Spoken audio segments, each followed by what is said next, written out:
I grew up in a neighborhood where most of the houses had father figures. And the one homeboy who didn't have a father in the house actually was like the leader of our camp. So I can't agree from my personal experience. And we accepted him as the leader. All of us was just as sharp as he was.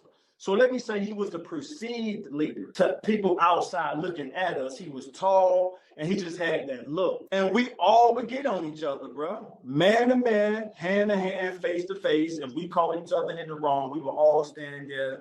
If they caught me in the wrong, I would stand there and take it like a man. You got this spot on. You're right. My bad about it. And we would handle each other like that. So from my personal experience, I definitely can't say it's a one size fit all. Like all men raised by their mothers can't listen to another man. So where do you put the preachers, the pastors, the basketball coaches, the football coaches, you know what I mean, the mentors and stuff like that, the public speakers, like, so they just throw them out the window. So if you know how many, see, you keep, as we say, Jen, you're giving me some time to think now, you know how many football players, or just athletes in general, grow up in single parent homes, but get that, I'm hesitant to say father figure, but I'll go ahead and say it, get that father figure experience from their coaches. They listen to their coaches. So it's not a one size fit all, but I understand his experience. That's me speaking from his experience.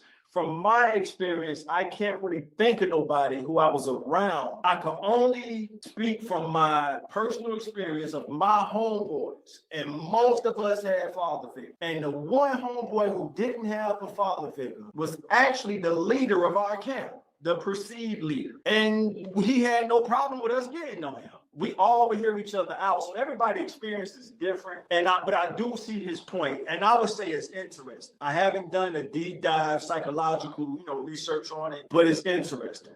So if I had to answer it, bro, if you ask me for, and I'm done after this.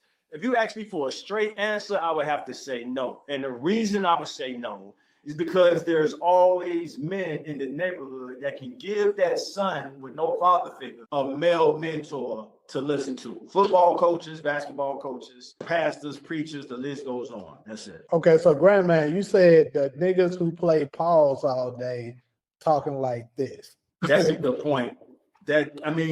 Grandman, you a G for putting that out there, homie. I saw that comment. Jamie read it. And they play that shit a lot. Like to the point where it's like, bro, it's almost for me, that's interesting. No? Yeah, never been something I subscribed to and was interested in. We don't always, man. I don't even say. Yeah, I don't say no pun, no dude. I really don't say that because, like, bro, I know I'm not thinking that shit.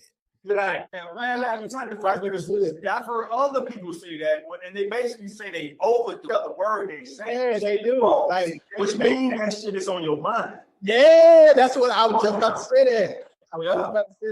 Like, that made me think that, like, maybe you think about that because, nigga, that's not what you meant. But anyways. No, good point, Jamie. From you and Grandman, that deserves to be mentioned. Back to you. Honestly, I tired from the raised by women/men issue. Some people just were going to be bullshit with father. Some of them, but gotta agree that you stand a much better chance when you have it in your house. What about? Are you familiar with cases where you may have a toxic father that pushes a son out the house? Like that's where runaways come from. Where they basically said, "Fuck this shit." You know what I'm saying? I know a few cases in my neighborhood. So yeah, you got bad fathers. We all know that. Yeah, good fathers. You got bad fathers, and you got some sons when they get to a certain age, they're rather take their chances elsewhere. So it's an interesting segment, and I don't know if it's just a right or wrong answer. I think it's based off everybody's experience. Yeah, kind of. So Ron said yes. I'm guessing he's saying yes. He agrees with Mace. I can get this message from a group of guys that play the Falls game all day, and that should be. Who's that? That was Grandman basically following up on what he said. Oh yeah, he doubled down on that. Even LEC, I can't take Mace or most of them NYC rappers serious. They hung around Diddy. That's a good fucking point, bro. Who said that? LEC. Hey, that's a good From Texas. I mean, it's I didn't think about that shit, but that's a really good fucking point. I understand what Mason's coming from. The impression I got from the point Mason's making is that, and I have seen this. I just never made the connection that hey, maybe that guy was raised by a woman with no male mentors, and he doesn't know how to take correction from another man. He doesn't know how to get some straightening. Where y'all think the slang, steppers come from? When you step to a man and say, hey, bro, check this out. Man to man, eye to eye, look, dog, that shit you did the other day. And then a dude, you can, as somebody, I think Puma Fish in the comment section, you can see in their demeanor, they can't handle the correction. So I have observed situations like that where a dude may be like, nigga, you can't check me, or he'll get, however he get, he's not disciplined enough to stand there, hear what the guy got to say, and then respond to it afterwards. Now, a lot of dudes kind of go overboard with this shit, where it's almost like they disrespecting you, and the average man ain't going for that. Beyond the average man ain't going. If a man feel like you using a disrespectful tone, talk about men, right? Man to man, and you talking disrespectful to another man, don't expect him to tolerate too much. His manager was running his fingers through his head.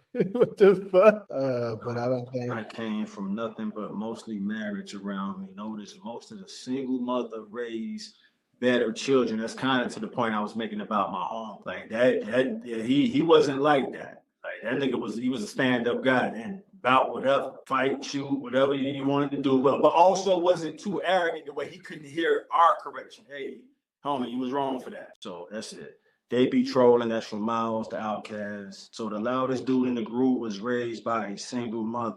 Sounds like that dude was overcompensating and insecure, so he puffed up. Not sure who he referring to with that. Pumafist. Best viewers. Okay, that's a lot. Not for nothing, but most of the industry, okay, we can say the man is sassy. I would say they're immature, especially if you're pushing encouragement for the young men in society. All right. So, anything else on this subject? I really wish Kyra was here for this next one. I really do. I think the comment section came through on it. We spoke our piece, and it's a per experience situation. Everybody's experience is going to be different, and sometimes we don't always know what a guy's family dynamic is, so we don't know if that's the case or not. Do we know anybody who had a father and grew up to be weak? Let me see. If I give you an instant answer, I would say no. But I tell you an answer right away. But you give me some time to think, I have to get back to you. But an instant answer, no. Yeah, instant answer for me, no, I don't know. Yeah, she ain't fucking off. Yeah. I heard from Solo. No, I'm just saying, I know a few who had like active fathers and they still men and women. Weak as in what word? Just curious. They argue with women, don't want to work, don't want to provide. All they want to do is make single baby mamas. It is.